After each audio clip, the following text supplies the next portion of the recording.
ही रहूंगा, निपुता ही मरूंगा, जीवन भर मैं किसी स्त्री की ओर नहीं देखूंगा।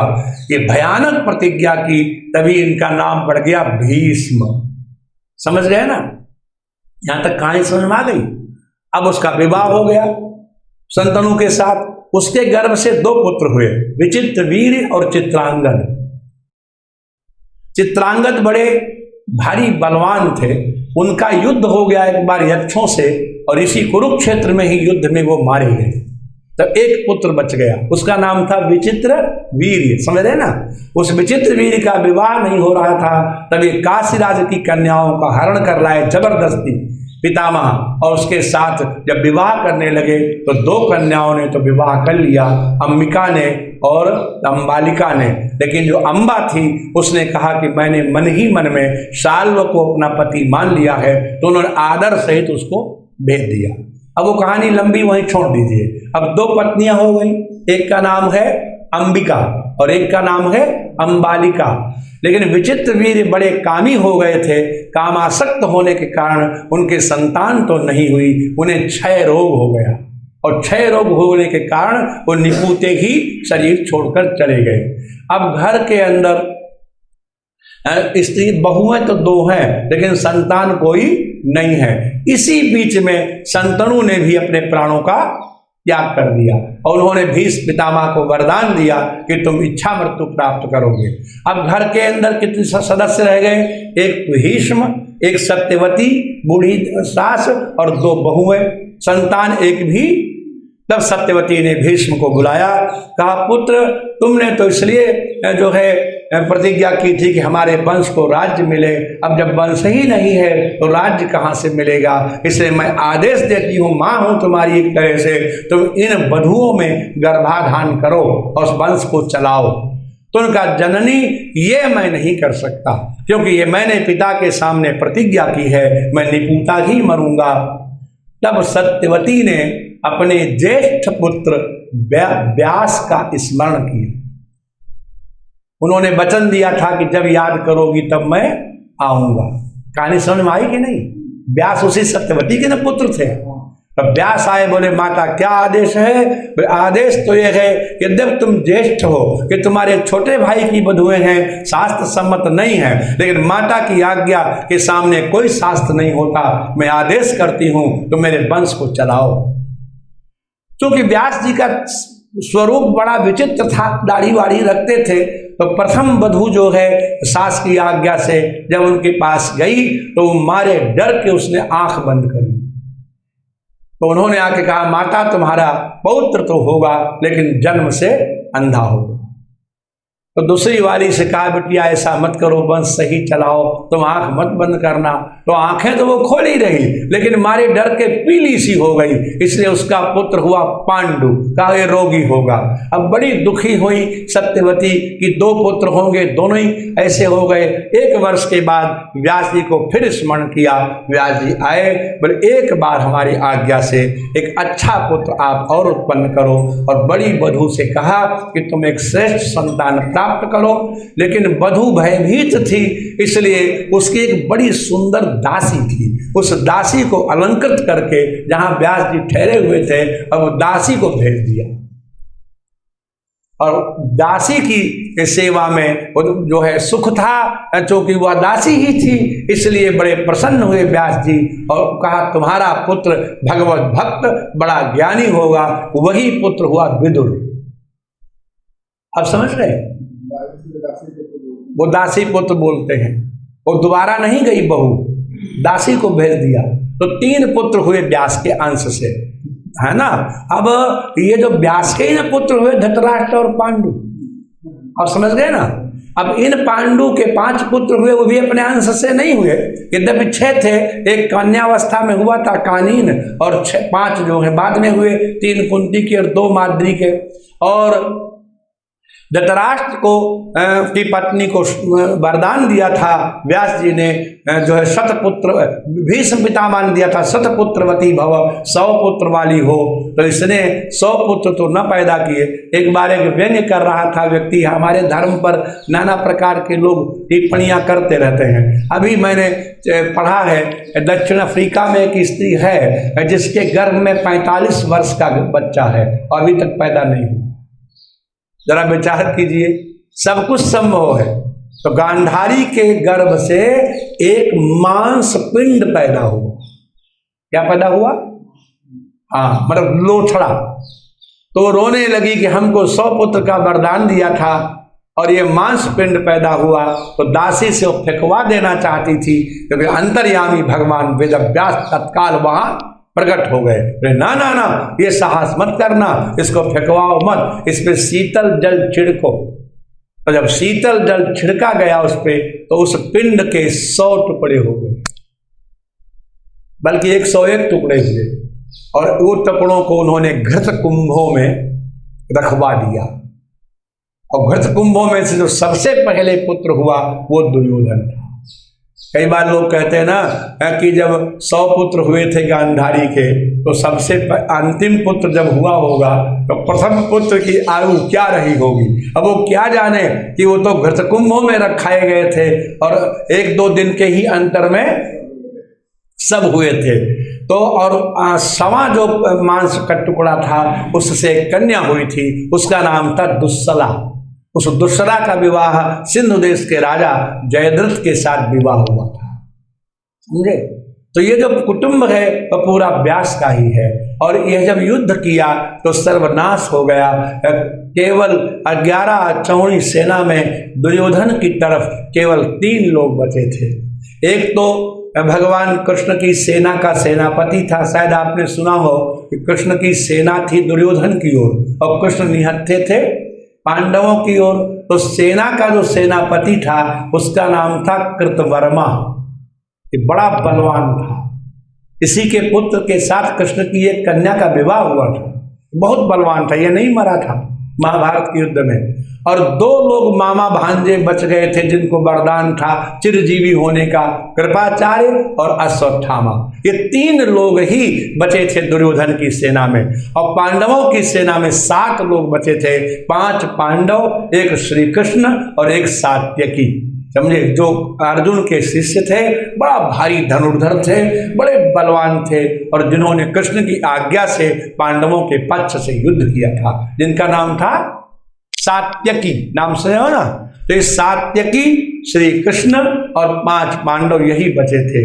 जब दुर्योधन की जंघाएं टूट गईं और उस समय दुर्योधन मरणासन्न था, तब अश्वत्थामा और कृपाचार्य और कृतवर्मा उनके पास आए और कहा कि हे राजन, हाँ आपकी क्या सेवा करें। तो क्या सेवा करेंगे? भीष्म सेवा नहीं कर सके, द्रोण सेवा नहीं कर सके, कर्ण सेवा नहीं कर सके, शल्य सेवा नहीं कर सके। अश्वत्थामा कहता है जिन वीरों का तुमने नाम लिया है मैं वो नहीं हूँ, मैं उनसे विलक्षण हूँ। तब दुर्योधन ने अपने रक्त से सनी हुई मिट्टी से उसका तिलक कर दिया और कहा कि तुम हमारे सेनापति हो। विश्व की सबसे छोटी सेना, बोलो राधे राधे, 1 सेनापति और 2 सिपाही, बोलो राधे राधे। विश्व की सबसे बड़ी सेना रावण की, और विश्व की सबसे छोटी सेना दुर्योधन की, समझे। रावण के बारे में कथा सिद्ध पुरुष से मैंने सुनी थी कि जब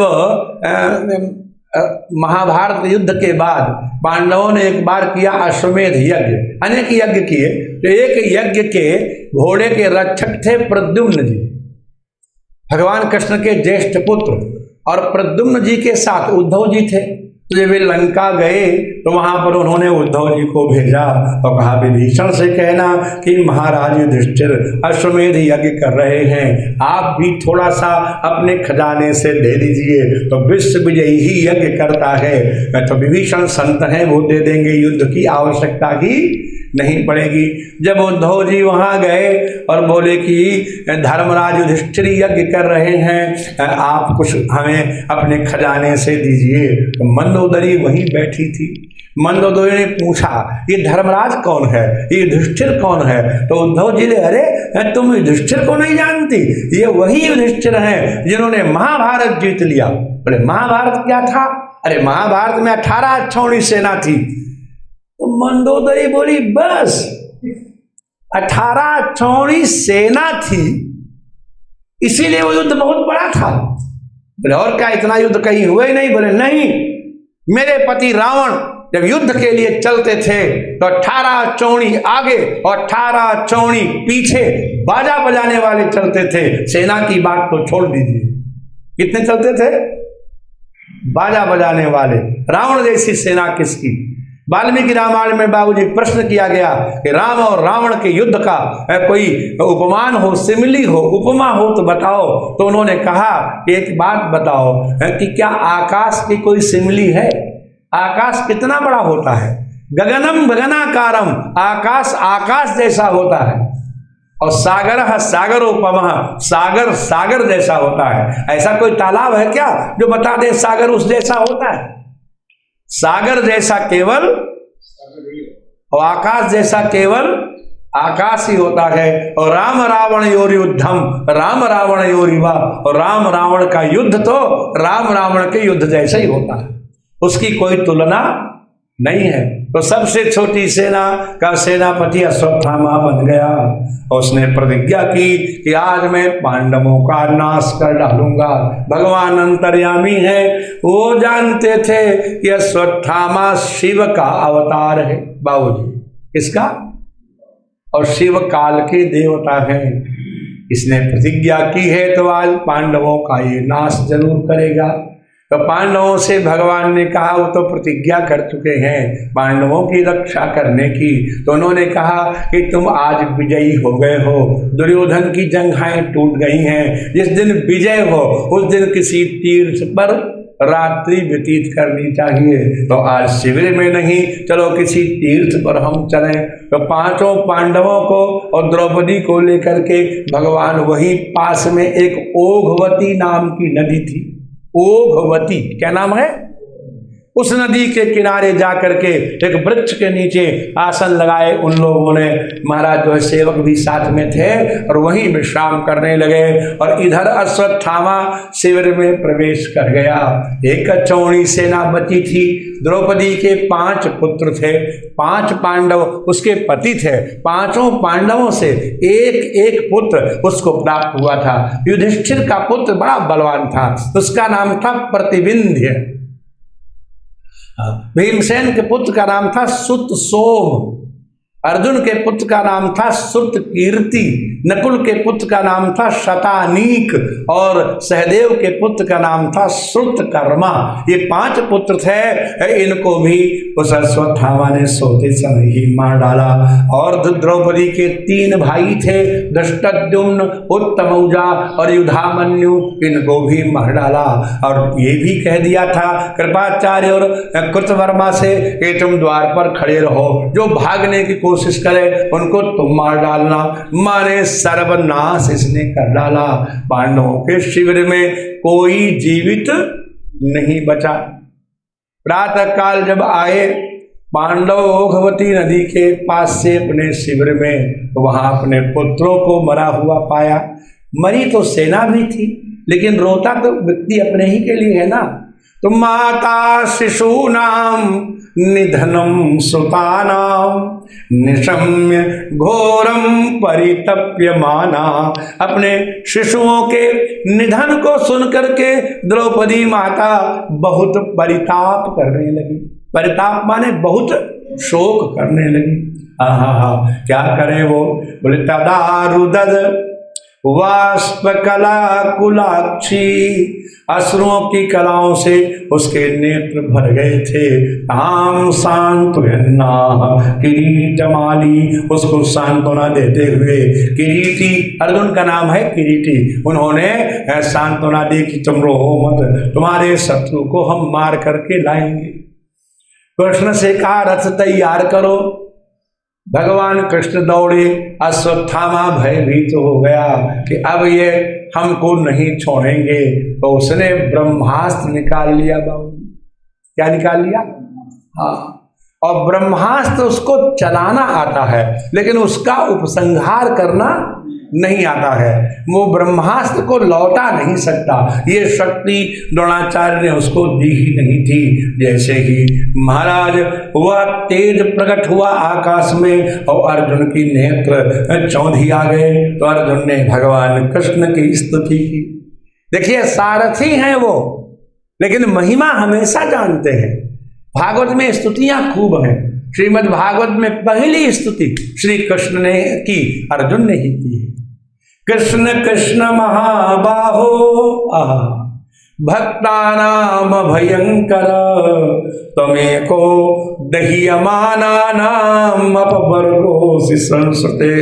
हे कृष्ण, हे महाबाहो, हे भक्तों को है प्रदान करने वाले, तो संसार के दुखों से चल रहे हैं, उनको तो एक आप ही शांति प्रदान करने वाले हो। आप आदि पुरुष हैं, आप ईश्वर हैं, आप प्रकृति से परे हैं। देखो ये तेज हमको जला रहा है, ये क्या है? भगवान कहते हैं कि वेत्थेदं द्रोणपुत्रस्य ब्राह्ममस्त्रं समुपस्थितम्। ये तो द्रोणाचार्य के पुत्र का ब्रह्मास्त्र है। यह नैवासौ वेद संहारम, ये इसको लौटाना नहीं जानता है। प्राण इसके संकट में थे, इसलिए इस अस्त्र को चला दिया। तुम ऐसा करो, अपने ब्रह्मास्त्र से इसके ब्रह्मास्त्र को शांत करो। ब्रह्मास्त्र चलाने का अवसर नहीं है, विश्व नष्ट हो जाएगा। तब अर्जुन ने अपने ब्रह्मास्त्र का अनुसंधान किया और अपने ब्रह्मास्त्र के तेज से अश्वत्थामा का ब्रह्मास्त्र का तेज उपशमन किया। दोनों अस्त्रों का उपसंहार करके अपने पास बुला लिया। जब दोनों अस्त्र अर्जुन के पास आ गए, अश्वत्थामा निहत्था हो गया। तब अर्जुन ने दौड़ करके उसको पकड़ लिया, पकड़ के उसको रस्सियों में बांधा और बांध करके रथ पर डाला। जब रथ पर डालने लगे तो भगवान कृष्ण ने कहा, तुम तो द्रौपदी से ये कहकर आए हो कि हम उसका सिर लाएंगे, तो सिर ले चलो, पूरा शरीर क्यों ले चल रहे हो? लेकिन ये गुरुपुत्र है। नैच्छद हन्तुम गुरुसुतम, आहा, गुरुपुत्र को मारने की इच्छा ही नहीं हुई।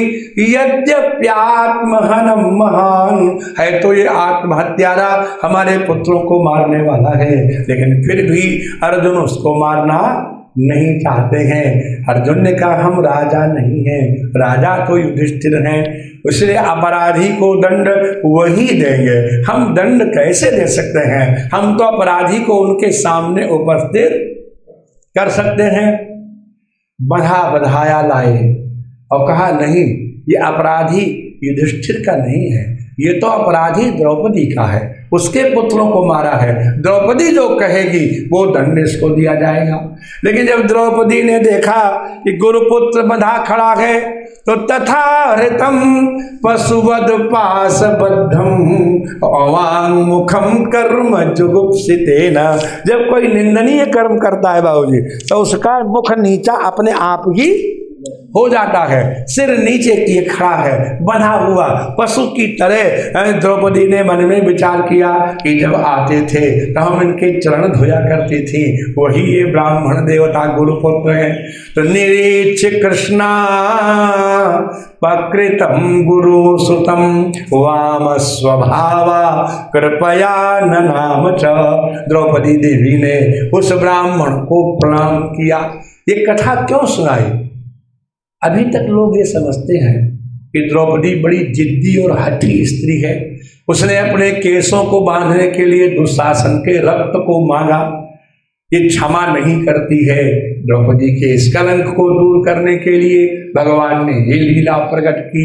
अश्वत्थामा ने उसके 5 पुत्र मार डाले हैं। अगर द्रौपदी बदला लेने वाली होती तो तुरंत कहती इसकी खाल खींच लो, लेकिन वो तो वाम स्वभावा कृपया ननाम च, उसने तो प्रणाम किया और अपने पति से कहा, अर्जुन से, कि ये क्या कर रहे हो?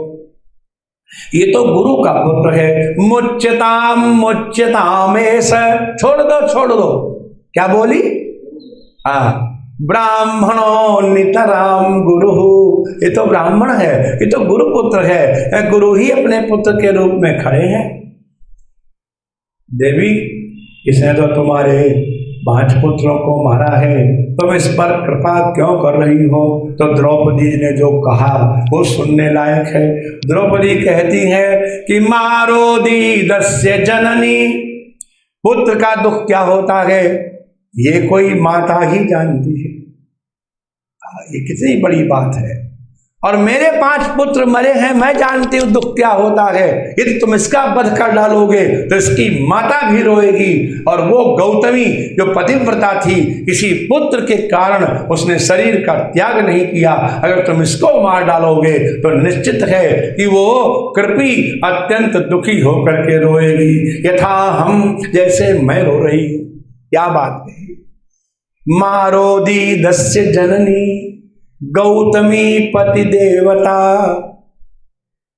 यथा हम मृतवत सारता रोदिम्यश्रुमुखी मुहु। जैसे मैं बार बार रो रही हूं, बार बार आंसू आ जाते हैं, बार बार धैर्य धारण करती हूं, फिर फल से आंसू आ जाते हैं, ऐसे इसकी जननी रोएगी, तुम्हारा कुल नष्ट हो जाएगा, तुम इसको छोड़ दो। अर्जुन बड़े प्रसन्न हुए, गुरुपुत्र को छोड़ने लगे। भीमसेन ने कहा नहीं नहीं, इसको मत छोड़ो, क्योंकि हमने तो युद्ध राज्य के लिए किया था, इसने किसके लिए हमारे पुत्रों को मारा? इसका स्वामी तो मर चुका था, वो तो भोग कर नहीं सकता था, और हम लोगों के जीवित होते ये राज्य ले भी नहीं सकता था, इसलिए इसने तो व्यर्थ में हमारे पुत्रों की हत्या की है, इसका तो वध ही कर देना चाहिए। अब ले, भीमसेन कहते हैं मार दिया जाए, और द्रौपदी कहती है छोड़ दिया जाए। अब किसकी बात माने? तो भगवान कृष्ण की शरण में अर्जुन गए, प्रभु बताओ हम क्या करें? अर्जुन बोले देखो, ये तुम्हारो घर को मामलो, हम अगर कहेंगे मार दो तो द्रौपदी प्रसन्न नहीं रहेगी, कहेंगे छोड़ दो तो भीमसेन प्रसन्न नहीं रहेंगे। किसी के घर में रिश्तेदारों को बंटवारा नहीं करना चाहिए, उनको तटस्थ रहना चाहिए, वो दोनों रिश्तेदार हैं। हाँ, हम कानून की बात बता सकते हैं कि यहाँ पर शास्त्र क्या कहता है, धर्म क्या कहता है, ये बता सकता हूँ, लेकिन मैं ये नहीं कहूँगा किसको मार दो या छोड़ दो। तो भगवान से अर्जुन बोले तो शास्त्र ही बताओ। तो बोले शास्त्र ये है कि ब्रह्म बंधुर न हंतव्य, ब्राह्मण नीच भी हो जाए तो भी उसको शस्त्र से नहीं मारना चाहिए। आतताई बधारहण, आतताई चाहे जो हो उसको तो मार ही डालना चाहिए। जो सोते हुए को, जो बालक को, जो शरण में आए हुए को, जो बिना साधन वाले शत्रु को भी मारता है वो आतताई होता है। अश्वत्थामा ने सोते हुए पुत्रों को मारा है, इसलिए आतताई है, मार डालने लायक है, और ये ब्राह्मण भी है इसलिए मारने लायक नहीं है। अब बताओ क्या करना चाहिए? ऐसी स्थिति में क्या करें? रामायण में एक बड़ा सुंदर प्रसंग है, दोहा सुनाता हुआ आप समझ में जाएगा। परम पुनीत न जाई तजी, किए प्रेम बड़ पाप, प्रगति न कहत महेश कृछु, हृदय अधिक संताप।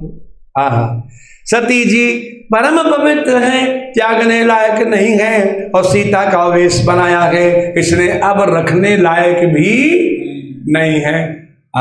तो शंकर जी क्या करें? सती जी का त्याग कर दें कि सती जी को रख लें? सती जी का विशेषण देखिए, परम पुनीत, पुनीत ही नहीं परम पुनीत, परम पवित्र हैं, उनके मन में कोई ऐसी भावना नहीं है, त्यागने योग्य नहीं है। और ये प्रेम बड़ पाप, और प्रेम करने से महापाप हो जाएगा। प्रगति न कहत महेश कछु, महेश प्रकट करके कुछ नहीं कहते हैं, हृदय में बड़ा संताप है। तो क्या करें ऐसी स्थिति में? आप ऐसे तिराहे पर खड़े हैं, एक रास्ते से चल के आए हैं और आगे 2 रास्ते हैं, आपको पता नहीं है कि हमारा रास्ता कौन है, और बताने वाला कोई दूर दूर तक नहीं है, तो क्या करें? तो तुलसी ने उपाय बताया, तब शंकर राम ही सिर नावा और सुमिरत राम हृदय अस आवा। ऐसी स्थिति में अपने इष्ट का ध्यान करना चाहिए। क्या करना चाहिए? गुरु का ध्यान करना चाहिए, गुरु मंत्र का ध्यान करना चाहिए। आपको रास्ता मिल जाएगा जब कोई बताने वाला ना हो। भगवान शिव का इष्ट कौन है? राम जी हैं। सती जी को छोड़ दें कि न छोड़ दें, यज्ञ अब कौन निर्णय दे? तो राम जी को प्रणाम किया। तब शंकर हरि पद सिर नावा सुमिरत राम हृदय अस आवा। हृदय में निर्णय आ गया कि शिव संकल्प कीन मन माही, यही तन सती ही भेंट मोही नाही। इस शरीर से अब सती की भेंट हमसे नहीं हो सकती है, त्याग दिया। इसी तरह से जब अर्जुन से भगवान ने कहा कि नीच ब्राह्मण भी नहीं मारना चाहिए, आतताई नहीं छोड़ना चाहिए, तो क्या करें? तो अर्जुन भी भगवान के अंतःकरण में गए। प्रभु आप क्या कह रहे हो बताओ। और हरे हरदम भगवान के मन की बात अर्जुन जान गए कि इसके मस्तक पर एक मणि है, इस मणि को छीन लो, ब्राह्मण का धन छीन लो, अपने आप मर गया। बोलो राधे राधे। किसी सम्मानित को निकाल दो सभा से, अपने आप मर गया। वपनम द्रविणादानम स्थानान निर्यापणम तथा। आपने शायद कथा सुनी हुआ होगी। जयद्रथ ने एक बार वन में जब पांडव रह रहे थे तो द्रौपदी का हरण किया था। सुनी कथा? नहीं सुनी? सुन लो, ये बहुत बढ़िया बढ़िया चीजें हैं। जब पांडव लोग वन में रह रहे थे तो जयद्रथ किसी यात्रा पर जा रहा था। बाई चांस रास्ते में पांडवों का शिविर पड़ा। उसमें पांडव वहां नहीं थे, अकेली द्रौपदी थी और द्रौपदी कुटिया के बाहर थी। तो जयद्रथ ने जैसे द्रौपदी को देखा, द्रौपदी चूंकि विश्व सुंदरी थी, तो उसके पास आ गया और कहा, तुम कहाँ वनवासियों के साथ रह रही हो, तो हमारे साथ चलो। द्रौपदी ने जब उसको डांटा बड़ी जोर, तो जबरदस्ती उठा करके रथ पर बिठाई लिया और लेकर के चल दिया। धौम्य ऋषि पीछे पीछे चले कि ऐसा मत करो, पांडवों की अर्धांगिनी है, तुम्हें दंडित होना पड़ेगा। और इतने में पांडव भी गए थे शिकार आदि करने, लकड़ी फलादि लेने, वो भी लौट करके आ गए। सेवकों से पता लगा, दौड़े बड़ी जोर से और जा करके अर्जुन ने उसके रथ के घोड़े दूर से ही मार डाले। उसको भीमसेन ने बहुत पीटा, पकड़ लिया, मार डालना चाहते थे, लेकिन अर्जुन ने यह कहकर छुड़ा दिया कि ये दुस्सला का पति है, तुम्हारी बहन विधवा हो जाएगी, राजा युधिष्ठिर इसका निर्णय करेंगे। सो उसको जीवित ही महाराज उठा लाए और ला करके जब डाला उसको युधिष्ठिर के सामने, तो युधिष्ठिर को दया आ गई। कहा, काहे तुम ऐसा अपकर्म करते हो, पर नारी का स्पर्श नहीं करना चाहिए। द्रौपदी से कहा, इसको क्या दंड दिया जाए? बोले इसको दास बना लिया जाए। दास बनाने के लिए क्या करना पड़ेगा? बोले इसका मुंडन कर दिया जाए। तो उसके बड़े सुंदर सुंदर घुंघराले बाल थे। भीमसेन ने अपनी छुरी से उसके बाल मुंडन कर दिए और 5 चोटियां छोड़ दी। दासों के 5 चोटियां होती थी। आज से तो दास हुआ। जब ये दास हो गया तो पूरा विश्व दास ही मानता। तो युधिष्ठिर को बड़ी दया आई। बोले कोई बात नहीं, ये दुस्सला का पति है, इसलिए अब हम इसको दास भाव से मुक्त करते हैं। तब जयद्रथ बड़ा अपमानित हुआ और आकर के हरिद्वार में एक मनसा देवी का मंदिर है, उसके पीछे एक जगह है, वहां पर जयद्रथ ने भगवान शिव की तपस्या की। शिव जी प्रसन्न हो गए। बोले क्या चाहते हो? बोले मैं पांडवों को युद्ध में पराजित कर दूं, मार डालूं। शिव जी ने कहा ये नहीं हो सकता, तुम पांडवों को नहीं जीत सकते, अर्जुन को तो तुम कभी नहीं जीत सकते, वो तो नारायण के सखा नर है। लेकिन हाँ, तुमने हमारी तपस्या की है, इसलिए अर्जुन को छोड़कर शेष 4 पांडवों को तुम जीवन में एक दिन हरा सकते हो। वो दिन तुम जब चाहो तब तुम स्वीकार कर लेना। तो जब चक्रव्यूह की रचना द्रोणाचार्य ने की और अर्जुन को लेकर के कृष्ण बहुत दूर चले गए और अभिमन्यु को चक्रव्यूह तोड़ना आता था, ये जो है पीछे घुस जाएंगे पांडव और रक्षा करेंगे, लेकिन द्वार पर जयद्रथ आ गया और उसने पांडवों को घुसने ही नहीं दिया, इसलिए अभिमन्यु अकेला पड़ गया और मारा गया। माने अभिमन्यु की मृत्यु का मूल कारण हुआ जयद्रथ, इसीलिए अर्जुन ने दूसरे दिन जयद्रथ के वध की प्रतिज्ञा की और जयद्रथ का वध किया। ये कथा है। तो जयद्रथ का जैसे मुंडन कर दिया गया तो समझो मृत्यु तुल्य कष्ट हुआ। तो सम्मानित व्यक्ति का मुंडन कर दो, ब्राह्मण को सभा से निकाल दो या उसका सब धन छीन लो, बिना ही मारे मर जाएगा, चक्कू से मारना ही नहीं पड़ेगा। अश्वत्थामा के मस्तक पर एक दिव्य मणि थी, अंदर त्वचा के अंदर बाल उसके ऊपर थे, और वो मणि जब तक उसके मस्तक में थी उसे भूख प्यास नहीं लगती थी, कभी थकान नहीं होती थी, कोई रोग नहीं होता था, वो दिव्य थी। अर्जुन ने अपनी छुरी से उसी मणि को निकाल लिया और निकाल करके अश्वत्थामा को छोड़ दिया। तब अश्वत्थामा ने मन में विचार किया, इससे अच्छा तो मेरा वध ही कर डालते, इन्होंने जो है हमको जो छोड़ दिया, ये तो हमारा बड़ा भारी अपमान किया, अब हम इन पांडवों को नहीं छोड़ेंगे। तब उसने फिर से 6 बाण तैयार किए, ब्रह्मास्त्र से अनुसंधान कर लिया अग्नि बाण को, और वो 6 के 6 बाण महाराज पांडवों की ओर दौड़ पड़े। जब पांडवों की ओर दौड़े तो पांडवों ने तो अपने अपने अस्त्र निकाल लिए उससे बचने को, लेकिन कृष्ण जान गए कि ये अब पांडवों के अस्त्रों से कोई निवारण नहीं होगा। तो सुदर्शनेन स्वास्त्रेण स्वानाम रक्षाम गधात् विभु, सुदर्शन चक्र के द्वारा सब पांडवों की तो रक्षा कर ली, लेकिन उत्तरा के गर्भ में एक बालक पल रहा है। अभिमन्यु की पत्नी उत्तरा थी, 15.5 वर्ष की अवस्था में अभिमन्यु का विवाह हुआ था, 6 महीना पत्नी के साथ रहे थे, 16वें वर्ष तो उनकी मृत्यु ही हो गई। उस समय पत्नी उत्तरा गर्भवती थी, यही एक अंकुर कुरु वंश में बचा है, भरत वंश में, अगर ये भी मारा जाए तो सर्वनाश हो जाएगा। अश्वत्थामा जान गया कि इनका एक अंकुर बचा है, तो उत्तरा के गर्भ पर भी उसने बाण छोड़ दिया। उत्तरा जान गई ये ब्रह्म बाण है, इससे नहीं बचा जा सकता, और हमारे ये जो ससुर लोग हैं ये तो बचा ही नहीं सकते, तो वो किसकी शरण में जाएं? तो उत्तरा ने भगवान की शरण ली। उत्तरा कहती पाहि पाहि महायोगिन देव देव जगतपते नान्यम त्वदभयम पश्ये यत्र मृत्यु परस्परम। इस संसार में तो एक जीव दूसरे को खाने को दौड़ रहा है, नहीं दौड़ रहा।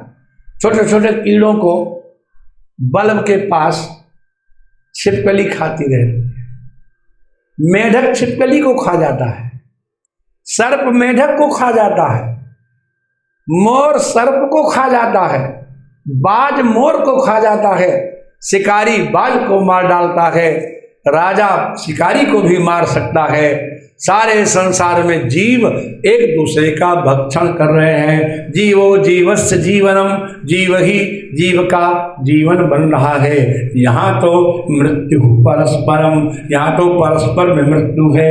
अभी द्रवती मामीश सरस्तप्तायसो विभो, ये बड़ा तपा हुआ लोहे का बाण हमारी ओर आ रहा है। कामम दहतु माम नाथ, ये मुझे मार डाले, लेकिन हे श्री कृष्ण, हे नंदन, हे ब्रजेंद्र चंद्र, हे राधावर, हे गोकुलेश, हे वृंदावन बिहारी, हे माखन चोर, हे मदन मोहन, हे राधा रमण, आप इतना करो कि माँ में गर्भो निपात्यताम, मेरा गर्भ बच जाए, मैं मर जाऊं।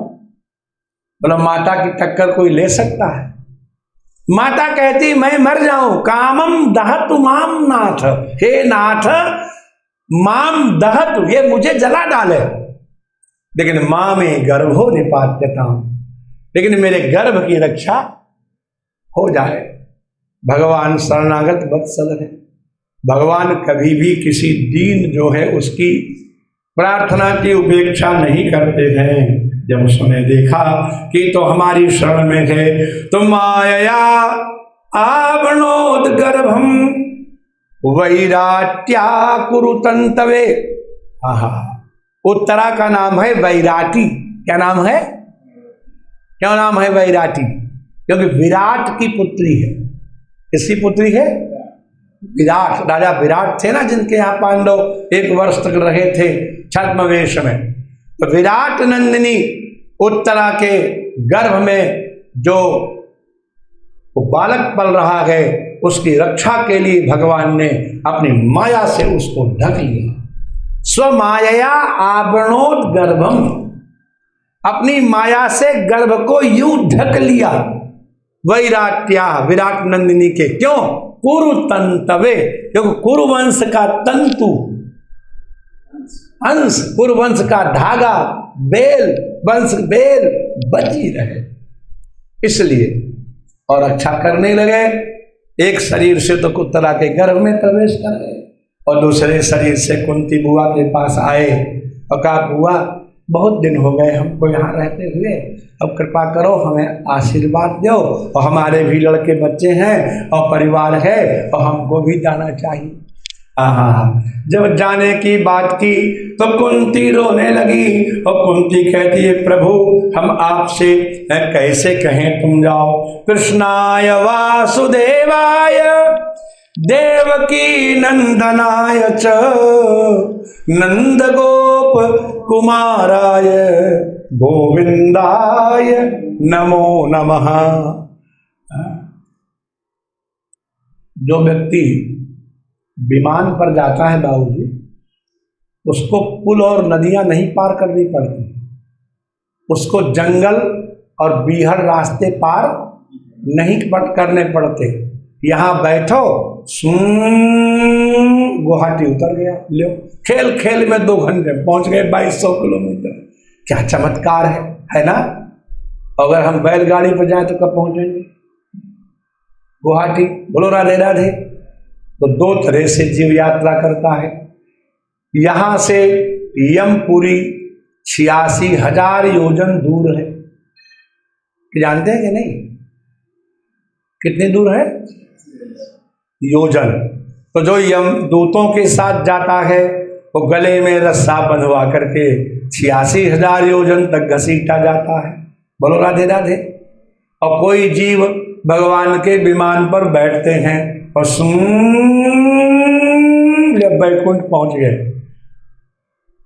तो यात्रा कौन सी बढ़िया रहेगी? विमान वाली कि यमदूतों वाली? हाँ। और यमदूतों के साथ जो जाएगा उसको यमराज के सामने खड़ा किया जाएगा। होगा सब परलोक में तेरा हिसाब, कैसे मुकरोगे वहां तुम ए जनाब। उस जगह हर चाल खाली जाएगी जब तेरी डोली निकाली जाएगी। वहां पर कोई वकील तो काम करता नहीं है, क्योंकि उनका जो चीफ अकाउंटेंट है उसका नाम है चित्रगुप्त। क्या नाम है? और चित्र में से रा निकाल दो तो क्या बच जाएगा? चित्तगुप्त, माने चित्त में गुप्त है। एक बड़ा प्रसिद्ध दोहा है, शायद आपको याद होगा। राम झरोखे बैठ के और सबका मुजरा ले, जैसी जाकी चाकरी तैसे ही ताको दे, है ना। उनसे कुछ बचा हुआ नहीं है। तो यमराज के पास जाएंगे तो वहां हमारा हिसाब किताब होगा। और विमान पर गए तो वहां बैकुंठ में पहुंचेंगे, वहां कोई अदालत ही नहीं है, वहां कोई हिसाब किताब नहीं है। तो ऐसा होता कि महाराज हे राधा माधव आ जाते हैं समय में और विमान भेज देते, जय विजय को भेज देते, नंद सुनंद को भेज देते। ध्रुव जी के पास नंद सुनंद आए थे, राधे राधे। या बल सबल को भेज देते, या कुमुद कुमदाक्ष को भेज देते। भगवान के आपके जैसे तमाम द्वारपाल नहीं है, ये करो वो करो, बड़ा आनंद आता है। ऐसे ही भगवान के 8 द्वारपाल हैं बटिया। कितने? हाँ, 3-3 घंटे की ड्यूटी लगती है और 24 घंटे में 2-2 बार लगती है। एक द्वार के एक इधर खड़ा रहता है, एक इधर खड़ा रहता है। तो 4 जोड़ी है। क्या है? एक जय विजय की जोड़ी, एक नंद सुनंद की जोड़ी, एक बल और सबल की जोड़ी, और एक कुमुद और कुमुदाक्ष की जोड़ी। तो कभी कुमुद कुमुदाक्ष आते हैं, कभी बल सबल आते हैं, कभी नंद सुनंद आते हैं, कभी जय विजय आते हैं। सब आते हैं कर्म से जिनकी ड्यूटी लग जाए, और इन्हीं में से कोई आ जाए। बोलो राधे राधे। जैसे अजामिल के पास जय विजय आए थे, समझे, और हाँ बैठ ले, तो कहा इसका उपाय क्या है? राधे राधे बोलो। इसका उपाय है विमान में रिजर्वेशन कराओ, और करा करके टिकट रख लो। जब टिकट रख लोगे तो बोर्डिंग पास तो मिल ही जाएगा। बोलो राधे राधे। अब टिकट ही ना होएगा तो बोर्डिंग पास, अच्छा वहां चेक इन वगैरह कुछ नहीं होता है, बस बोर्डिंग पास लो, सीधे बैठ जाओ। बोलो राधे राधे। यहां भी पहले चेक इन नहीं हुआ था 50 वर्ष पहले, वो तो जब से आतंकवाद शुरू हुआ है तब से झंझट। बाबूजी वगैरह जब छोटे पर चलते होंगे तो सीधे ही जाते होंगे, हैं? कुछ नहीं था। अब दुनिया की झंझट है, क्या बताया। तो चेक इन वाली बात पहले नहीं थी।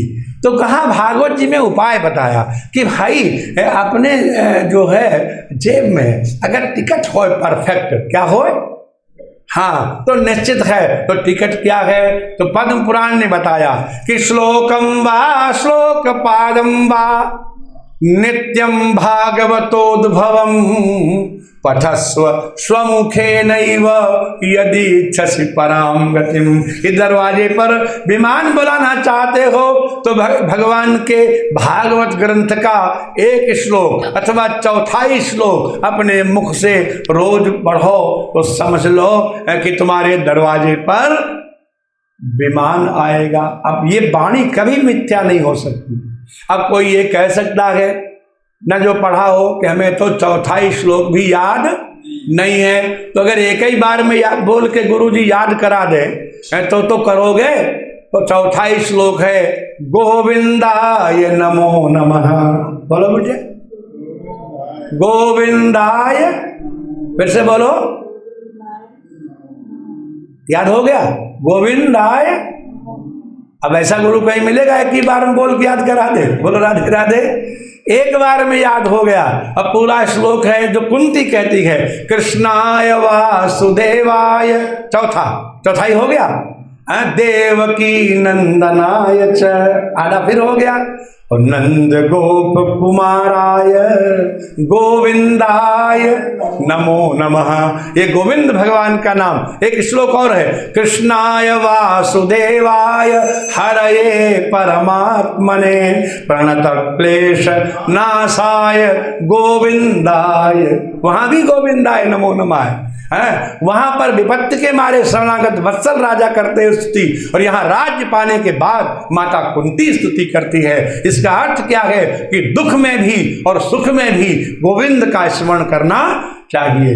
एक गोविंद का स्मरण कुंती ने किया है जो राज्य पाने के बाद किया है, और एक गोविंद का स्मरण उन राजाओं ने जरासंध की कैद से जिनको कृष्ण ने छुड़ाया है, अत्यंत दुखी दीन है, उन्होंने कहा कृष्णाय वासुदेवाय हरे परमात्मने।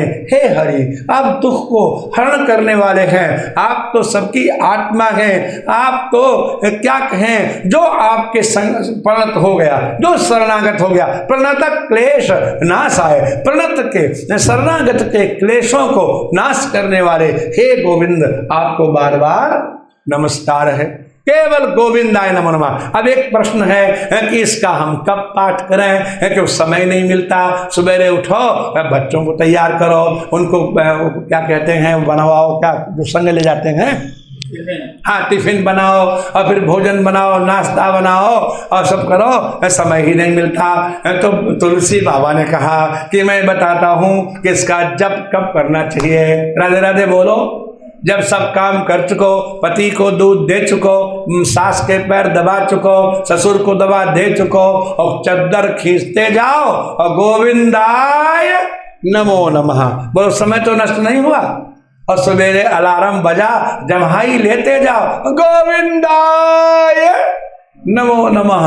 सोवत जागत शरण तिहारी, और सबके प्रिय सबके हितकारी, सुख दुख सरिस प्रशंसा गारी, कहीं सत्य प्रिय वचन विचारी, और सोवत जागत शरण तिहारी।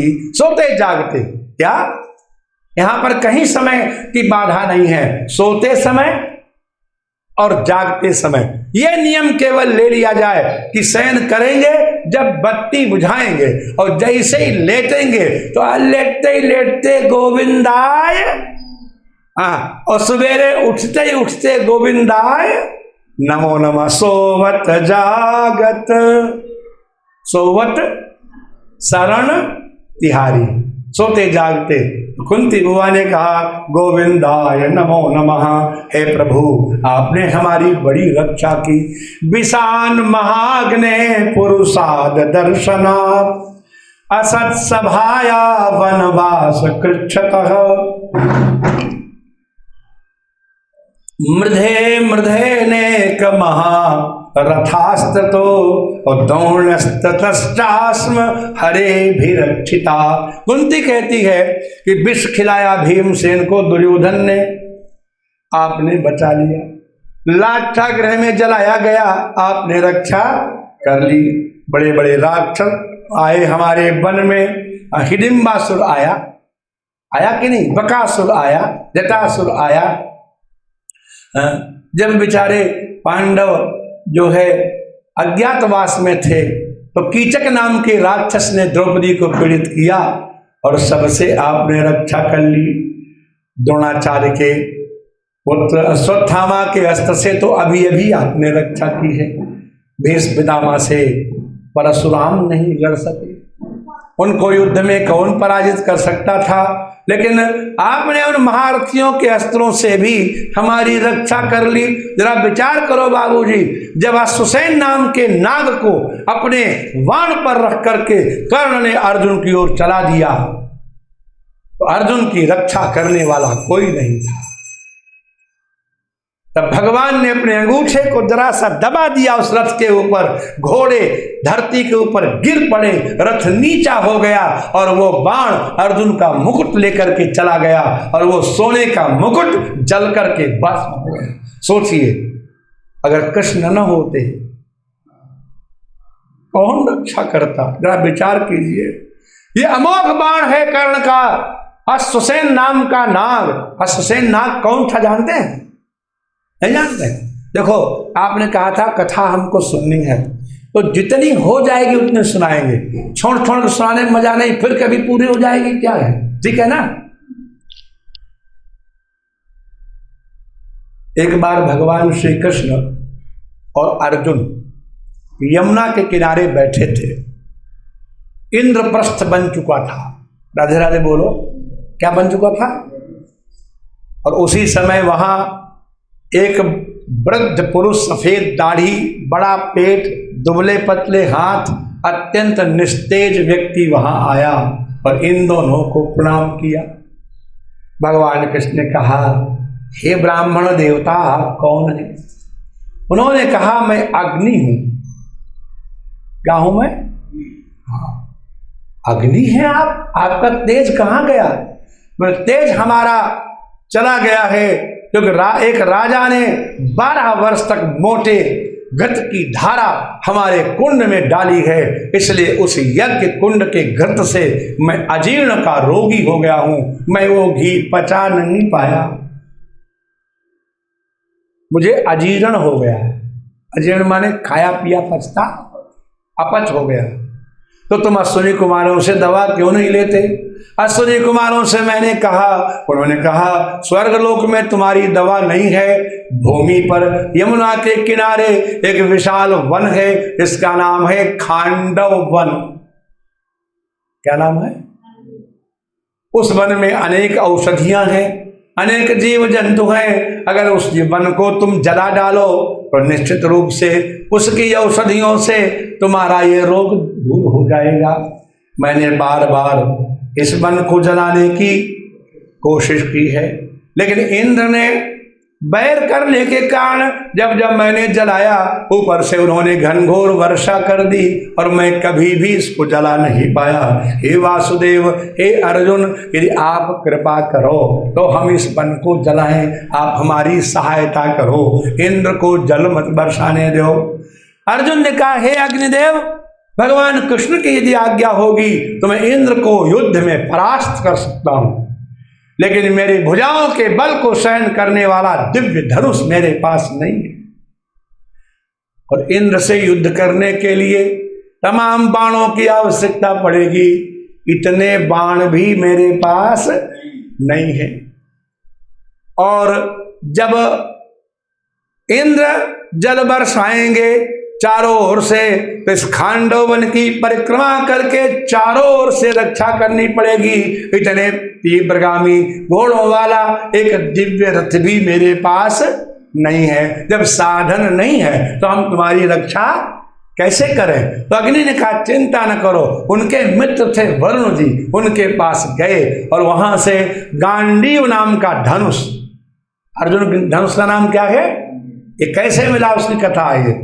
गांडीव नाम का धनुष और 2 तरकस जिनका नाम है अक्षय तूणीर, इनमें से बाण खत्म ही नहीं होता, और 1000 घोड़ों से जुता हुआ रथ, जिसमें श्वेत घोड़े जुते हैं, दिखते हैं केवल 4 लेकिन खींचते हैं 1000। महाभारत के युद्ध में केवल एक अर्जुन का रथ ऐसा है जो नष्ट नहीं हुआ, नहीं तो सारे योद्धाओं के रथ किसी न किसी ने तोड़ डाले, नष्ट कर डाले। अर्जुन के रथ को कोई नहीं नष्ट कर पाया। तो महाराज ला के दिया और भगवान कृष्ण बन गए सारथी और उन्होंने जलाना शुरू किया। जब जलाने लगे उसमें ज्यादा नहीं बचे थे, 4 सारंग पक्षी बच गए थे और एक मैदानों बच गया था। केवल 5 जीवित बचे थे जो अर्जुन की शरण में आ गए थे, बाकी सब मारे गए थे। तो एक सर्पिणी थी, वो सर्पिणी का एक पुत्र था, उसका नाम था अश्वसेन। वह जो है गर्भ उसको मुख में आधा निगल ली और निगल करके आकाश मार्ग से भाग जाना चाहती थी, लेकिन अर्जुन की दृष्टि से नहीं बच पाई। मारा खींच करके बाण, तो उसका आधा धड़ कट के तो वन में गिर गया और आधा उड़ा हुआ चला गया। दयोग से जो बाहर निकल गया वो सिर का भाग था, इसलिए वह अश्वसेन नाम का नाग बच गया। और उसी दिन से वह अश्वसेन अर्जुन से बैर मानने लगा। जब कर्ण और अर्जुन का अंतिम युद्ध हुआ तब अश्वसेन नाम का सर्प आकर के कर्ण के तरकस में घुस गया और मनुष्य की वाणी में उसने कहा, हे राधानंदन, अगर तुम मुझे बाण पर रख करके चला दो तो निशाना तुम्हारा नहीं चूकता है, मैं अर्जुन का नाश अभी कर दूंगा। पहले तो उसने कहा नहीं, मैं किसी शत्रु का सहारा नहीं लेता, लेकिन उसने कहा नहीं, तुम छलबल करके भी युद्ध में शत्रु को जीतना चाहिए। तो कर्ण बातों में आ गया और उसने जो है रख दिया। तो वहां महाभारत में लिखा है कि अश्वसेन ने कहा कि हे राजन, निशाना ठीक कर लो। तो कहा, मूर्ख, कर्ण दोबारा निशाना नहीं साधता, कर्ण का निशाना एक ही बार सटता है। ऐसा कह करके मारा बाण खींच करके, और ध्वजा के ऊपर हनुमान जी बैठे थे। भगवान ने हनुमान जी की ओर देखा, हे अंजनानंदन, थोड़ा भार बढ़ाओ, और अपना भी अंगूठा दबाए दिया। तो महाबलशाली अश्व जो पर्वतों को भी खींच सकते थे, वो अश्व भी घुटने टेक करके धरती पर गिर पड़े, लेकिन निशाना नहीं चूका, मुकुट ले गया और मुकुट जलकर के भस्म हो गया, राख। सोचिए वो कैसा विष रहा होगा, अर्जुन के गले में लगता तो क्या होता। ये बात कुंती बुआ समझती है। मृधे मृधे नेक महारथास्त्र। तो जब कुंती ने सुना कि आज अश्वसेन नाग से भगवान ने रक्षा की है अर्जुन की, तो रो रो करके स्तुति करती है कि आपने ही हमारे पुत्रों को बचा लिया। इन योद्धाओं से भला पांडवों की रक्षा कौन कर सकता था। मृधे मृधे, हर युद्ध में नेक महारसास्त्र तो अनेक महारथियों के अस्त्र से द्रोण्यस्त्रतश्चास्म हरे भी रक्षिता। हे हरे, हे श्री कृष्ण, और अभी अभी तुमने द्रोणाचार्य के पुत्र अश्वत्थामा के ब्रह्म बाण से हमारी रक्षा की। तो अब आप कहते हो कि आज्ञा दे दो, हम अपने घर जाएंगे, लड़के बच्चे देखेंगे। तो एक बात बताओ। बोले क्या? बोले जब तक विपत्ति रही आप हमारे साथ रहे, और जब हमें राज्य मिल गया तो आप जाने को कहते हैं। तो आप बता जाइए कि क्या आप विपत्ति ही के साथ रहते हैं, संपत्ति वाले के साथ नहीं रहते? अगर ऐसी बात है, आपका यही प्रण हो, तो फिर हमको आप विपत्तियों का दान करो।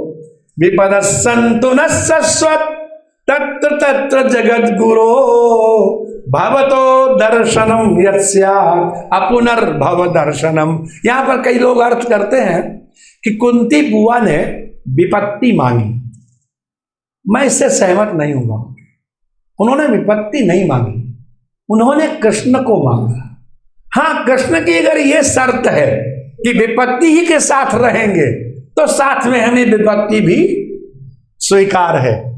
हम भवतो दर्शनम यत्स्यात्, नीचे की पंक्ति, यत माने ये न साधनेन भवता दर्शनम स्यात्, जिस साधन से आप मिलते हो वो साधन हम आप दे दीजिए। मेरा अनुभव तो यह है कि जब तक विपत्ति रही तब तक आप रहे, और जब संपत्ति आई तो आप चले। तो मैं अनुमान करती हूं कि शायद आप विपत्तियों ही के साथ रहते होंगे। तो ठीक है, हमें विपत्ति दे दो। मांगा तो विपत्ति, लेकिन दिया तो नहीं।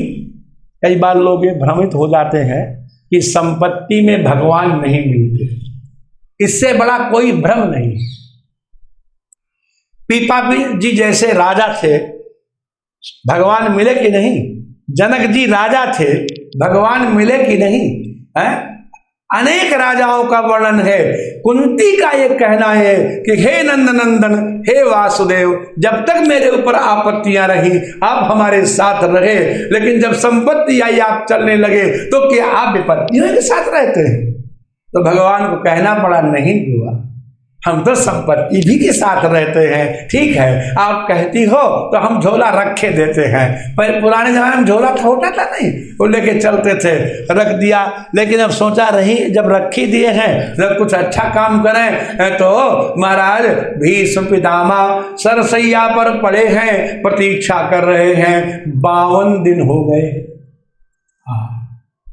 प्रतीक्षा कर रहे हैं। भगवान ने सोचा उस महात्मा का तो दर्शन करना ही चाहिए। तो भगवान ने संकल्प किया, ऋषियों का संकल्प किया। तो ऋषियों में कौन कौन आए?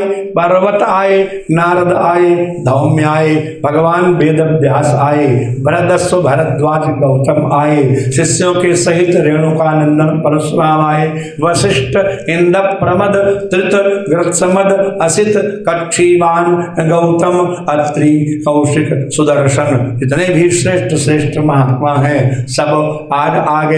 पांडव लोगों ने रथ तैयार किए हैं और महाराज श्री कृष्ण को लेकर के पितामह भीष्म का दर्शन करने चले।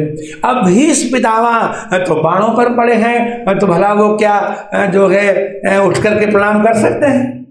बोलो, प्रणाम करने का मतलब यह नहीं होता है कि उठ के करो, मन से भी किया जाता है। हृदवाग बपुर भीर विदधन नमस्ते। अगर हाथ चलते ही ना हो, हाथ में वायु रोग है और झुकता ही नहीं है, तो मन से करो, वाणी से करो। पितामह ने मानसिक आसन दिए। कैसे आसन दिए? मानसिक। आओ प्रभु बैठो, प्रणाम किया। कृष्ण के बहुत प्रभाव को जानते हैं। युधिष्ठिर ने पितामह के चरणों पर अपना शीश रख दिया।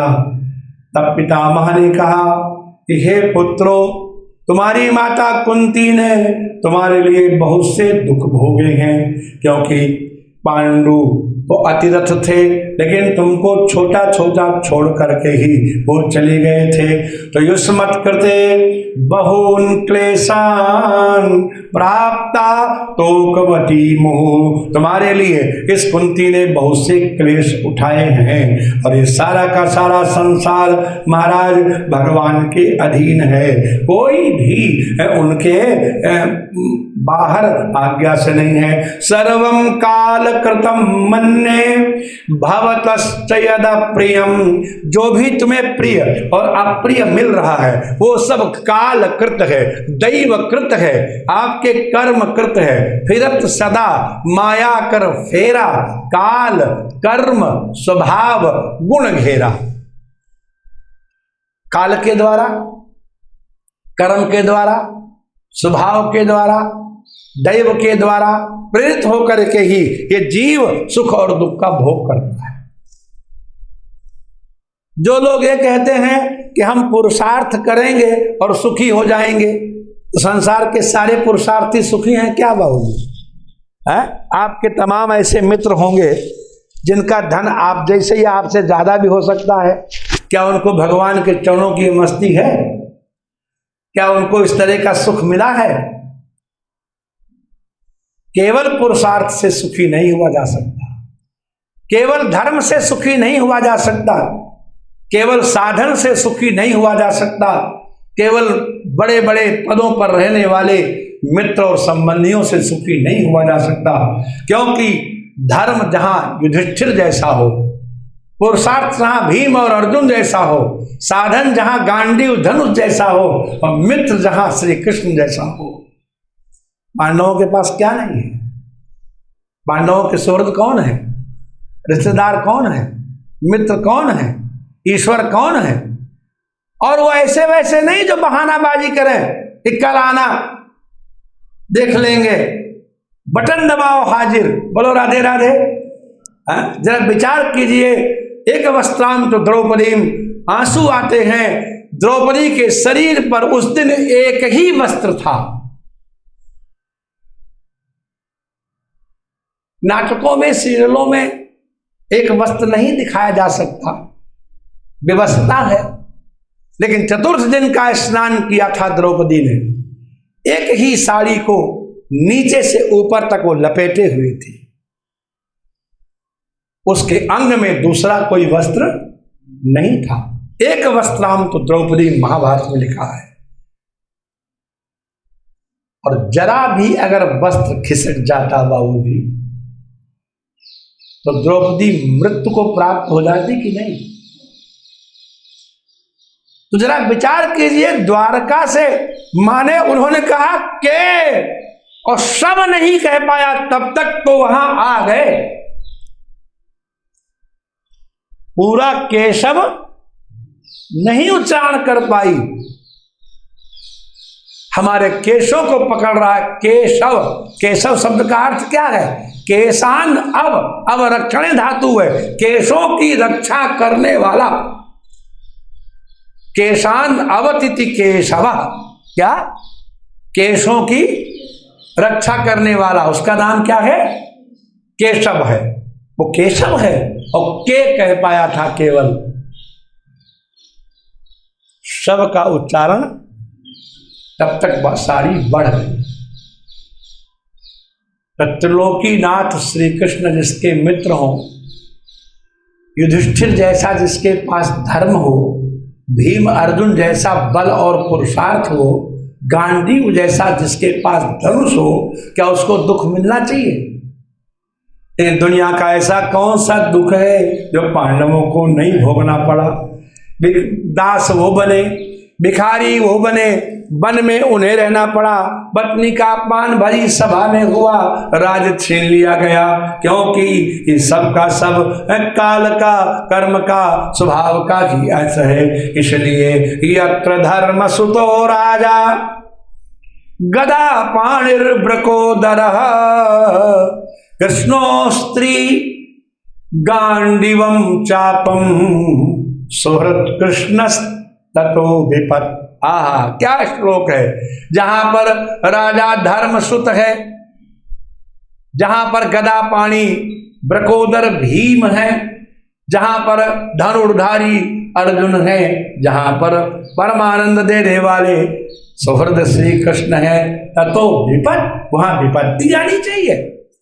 लेकिन सारी विपत्तियां आई, इससे लगता है कि सारे संसार के सुख दुख सबको भोगने पड़ते हैं, कोई निवारण नहीं कर सकता है। तुमने तो भगवान को प्राप्त कर लिया, लेकिन तुम भगवान को पहचानते ही नहीं हो। भीष्म पितामह ने कहा, ए सवई भगवान साक्षात। पितामह का शब्द देखिए, ए सवई, ये कौन है? भगवान साक्षात आद्यो नारायण पुमान। ये आदि पुरुष नारायण परम पुरुष है। और मोहयन माया लोकम गूढ़चरति वृष्णसो। और यदुवंश में अपनी माया से लोगों को मोहित करते हुए छुपके से रहते हैं। यदुवंश में तुम तो इनको जानते ही नहीं हो, तुम कहां से जानोगे? इन भगवान कृष्ण की महिमा विश्व में केवल 3 लोग जानते हैं। कितने लोग? अस्यानुभावं भगवान वेद गुह्यतमं शिव। आपने बहुत अच्छा किया बाबू, जो भगवान के सामने शिव को बैठाया है। ये सब बताते रहेंगे आपको भगवान की महिमा, क्यों? ये भागवत की वाणी है। अस्यानुभावं भगवान वेद गुह्यतमं शिव। इनकी महिमा जो गोपनीय है उसको केवल शिव जानते हैं। शिव जी इनको जानते हैं। शिव जी कोई साधारण है? अमुष्य त्वत्सेवा समधिगत सारं भुजवनम बलात् कैलासेपि त्वदधिवसतौ विक्रमयतः। अलभ्या पाताले प्यलसचलितांगुष्ठ शिरसि प्रतिष्ठा त्वय्यासि ध्रुवमुपचितो मुह्यति खलः। उस रावण के पास जितनी भी संपत्ति है, त्वत्सेवा समधिगत सारम, तुम्हारी सेवा से ही बल उसको प्राप्त हुआ था। लेकिन उसने भुज बनम, अपने भुज के उस जंगल को बलात् कैलासे भी, तुम्हारे कैलाश पर उसने लगा दिया, जो तुम्हारा निवास स्थल था। त्वदधिवसतौ विक्रमयता, तुम्हारे निवास स्थान पर ही इसने अपना पराक्रम दिखाया। संत कथा सुनाते हैं कि रावण ने कैलाश उठा लिया। तो जब कैलाश उठा होगा बाबूजी, तो हिला होगा कि नहीं? हिला होगा। और माता पार्वती बना रही थी खिचड़ी, बोलो राधे राधे। तो चूल्हा गया उलट, खिचड़ी गई पलट, और भगवान पद्मासन लगाए बैठे थे। तो एक अंगूठा धरती से जरा ऊपर था, तो भगवान ने क्या किया? अलस चलिता अंगुष्ठ शिरसी, अंगुष्ठ का सिरोभाग, अंगुष्ठ का अगला हिस्सा यूं ही आलस्य में ही अनायास ही यूं कर दिया, मैंने दबाई दिया, छुआ दिया इस पर, धरती पर। और जैसे ही छुआया तो करके गिरा। तो अलभ्या पातालेपि, पाताल में भी उसकी स्थिति नहीं होती। अगर वो स्तुति न करने लगता और आप बीच में ही उसे न रोक लेते, तो पाताल तक भी उसे कोई सहारा देने वाला नहीं था। अलभ्या पाताले प्यलसचलितांगुष्ठ शिरसि प्रतिष्ठा कोई आसीत, पाताले भी प्रतिष्ठा, पाताल में भी उसकी प्रतिष्ठा अलभ्या आसीत, अलभ्य थी। लेकिन आप इतने भोले हो कि दुष्ट व्यक्ति को भी बहुत ज्यादा दे देते हो। और खलः उपचितः, अगर खल व्यक्ति ज्यादा पा जाए तो ध्रुवम मुह्यति, ध्रुव मुपचितो मुह्यति खला, माने ध्रुवम माने निश्चित ही, उपचितः खला, ज्यादा पा जाए खल व्यक्ति तो मुह्यति, तो मोह में पड़ जाता है। तो रावण मोह में पड़ गया और आपका उसने महिमा नहीं जाना। वो है शिव जी। और जब उसने स्तुति करना शुरू किया, दब गई भुजाएं बाबूजी, 20 भुजाएं दब गई और लगा स्तुति करने। 10,000 वर्ष तक स्तुति की। तब दया आई, तब थोड़ा ढीला किया कैलाश, तब जाके वो बाहें निकली। वही स्तुति है ये। यटाटवी गलत जल प्रवाह पावित स्थले गले वरम विलंबिताम भुजंग तुंग मालिकाम डमट डमट डमट डमन निनाद वज्रमर्वयम चकार चंड तांडवम तनो तुनस्ति वस्तिमम यथा कटाह सभ्रम भ्रमण निलिंप निर्झरी विलोल बीच वल्लरी विराजमान मूर्धनि दगद दगद दगद ज्वलन ललाट पट्ट पावके किशोर चंद्र शेखरे रति प्रतिक्षणम मम धराधरेन्द्र नंदिनी विलास बंधु बंधुरस्फुर दिगंत संतते प्रमोदमान मानसे कृपा कटाक्ष धोरणी निरुद्ध दुर्धरा पदी क्वचित दिग्मरे मनो विनोद में तु वस्तुनि। तो रावण ने इस पंच चामर छंद में निबद्ध तांडव स्तोत्र से 10,000 वर्ष तक जब स्तुति करी तब जाकर के छूटा। और शिव जी के पास जो बल है, जो महिमा है, वो उनके आराध्य भगवान श्री राम की कृपा से है। उनकी महिमा शिव जानते हैं। तो अस्यान भावम श्री कृष्ण की महिमा को जानने वाले भगवान शिव है। अच्छा, शिव जी जानते हैं। दूसरा कौन जानता है? देवर्षि नारद साक्षात। लोग नारद जी को जोकर बनाए हैं। 3 में नारद जी हैं। देवर्षि नारद आपकी महिमा को जानते हैं। देवर्षि, हाँ, और भगवान कपिलो नृपा, और तीसरे भगवान कपिल जानते हैं। चौथा तो कोई जानते ही नहीं है। तो युधिष्ठिर ने पूछा, और दादाजी मैं कितना जानता हूं? ये लोग तो पूरा जानते हैं। बोले तुम जानते हो इतना कि ये हमारे मामा के लड़के हैं, ये हमारे मित्र हैं, ये हमारे सुहृद हैं। अगर ये न जानते होते तो तुमने इनको मंत्री बनाया, तुमने इनको सुहृद बनाया, और तुमने इनको दूत बनाया कि नहीं? दूत, जहां बेचारे दुर्योधन बांध लेना चाहता था, दूत बनाया। और फिर हद तो तब हो गई, क्या करो, सारथिम, फिर तुमने इनको सारथी बना दिया। अकरो सचिवम दूतम सौहृदादथ सारथिम। अगर तुम इनकी महिमा जानते होते तो इनको दूत सारथी नहीं बनाते। इनकी महिमा तो तुम जानते ही नहीं हो। हमारे ऊपर कितनी प्रभु ने कृपा करी है। अंतिम समय में हमको दर्शन दिया। प्रभु अब आप दर्शन देने आ ही गए हैं, तो फिर कम से कम लोगों को ये तो पता चले कि हमको भगवान दर्शन देने आए हैं। तो भगवान ने पूछा कैसे पता चले? अरे वो चल जाएगा, 2 भुजाओं की जगह 4 हो जाओ, 2 और निकाल लो। हाँ, जब चतुर्भुज हो जाओगे तब जरूर पता चल जाएगा। और सुनो, कमल नयन बन करके आंखें खोल के मंद मंद मुस्कुरा। भगवान की हंसी बड़ी बढ़िया है। जो भगवान हंसा तो भक्त फंसा। महाराज भगवान की मुस्कुराहट, आहा, सारी गोपियां तो उसी पर फिदा हैं। बोलो राधे राधे। मनमोहन की मधुरी सी हंसी, महाराज उनकी हंसी की टक्कर की कोई हंसी ही नहीं है। इसलिए भागवतकार कहते हैं, हासो जनोन्माद करी च माया। भगवान हंसे तो व्यक्ति उन्मत्त हो जाता, पागल हो जाता है। यही माया है महाराज, सबको नचा देता है हंस के। बोलो, भगवान को लड़ने की क्या जरूरत, जब हंस के ही सबको फिट कर देते हैं। इसीलिए भगवान ने महाभारत जैसे युद्ध में एक बाण नहीं चलाया। वो तो भीष्म पितामह की प्रतिज्ञा पूरी करने के लिए एक दिन नाटक करना पड़ा, क्योंकि भीष्म पितामह ने प्रतिज्ञा कर ली थी। हाँ, अब प्रतिज्ञा हो गई 2 बाबूजी, एक प्रतिज्ञा भगवान की, एक प्रतिज्ञा भक्त की। अब एक तो टूटेगी। तो भगवान ने सोचा हमारी तो तमाम प्रतिज्ञा टूटती ही रहती है, समझे। हमने 100 बार कहा मैया मैं चोरी ना करूंगा माखन की, और दूसरे दिन फिर चुरायो, तो हम तो तोड़ते ही रहते हैं। लेकिन पितामह जैसे भक्त की कोई प्रतिज्ञा आज तक अधूरी नहीं रही। तो इनकी यह भी प्रतिज्ञा पूरी होनी चाहिए, इसलिए प्रतिज्ञा पूरी करी थी। सो महाराज भीष्म पितामह ने कहा कि प्रभु प्लीज वेट फॉर मी, थोड़ी देर खड़े रहो।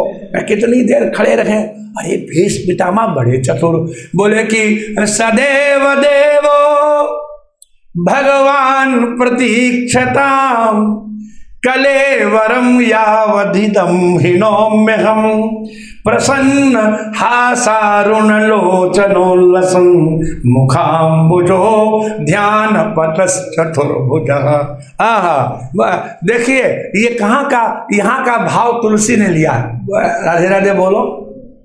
तुलसी में एक भक्त है, जात रहूं बिरंची के धाम, सुन्यो श्रवण आई है बन रामा, चितवत पंथ रहूं दिन राती, अब प्रभु देखी जुड़ानी छाती, तब लगी रहूं दीन हित लागी, और जब लगे मिलहूं तुम ही तनु त्यागी। कौन भक्त है ये रामायण में? ये अरण्य कांड में सरभंग ऋषि है। कौन है सरभंग ऋषि? नाम सुना भैया? सुबोधय। ये कौन ऋषि हैं जिनको ब्रह्मलोक ले जाने के लिए इंद्र ने जो है विमान ला करके उपस्थित किया? ब्रह्मा जी ने कहा बड़े आदमी को लाना है, बड़ा आदमी जाना चाहिए। भाई राष्ट्रपति को लेने के लिए कौन जाएगा? चपरासी जाएगा? बोलो। तो सरभंग ऋषि बहुत बड़े हैं। इंद्र से कहा विमान लेके जाओ। वाल्मीकि रामायण में बहुत बड़ा आख्यान है। और विमान लेके आए। सरभंग ऋषि ने परिक्रमा की, विमान पर पैर रखना ही चाहते थे। इतने में एक शिष्य ने आवाज दी, गुरुदेव गुरुदेव, अभी अभी मैं सत्संग सुन के आ रहा हूं। क्या सुना सत्संग में? बोले भगवान का अवतार होने वाला है। अच्छा, भगवान के अवतार में क्या होगा? बोले वो वन को आएंगे, और जब वन को आएंगे तो हो सकता है आपके आश्रम में भी आए। सरभंग ऋषि ने अपना पैर विमान से खींच लिया।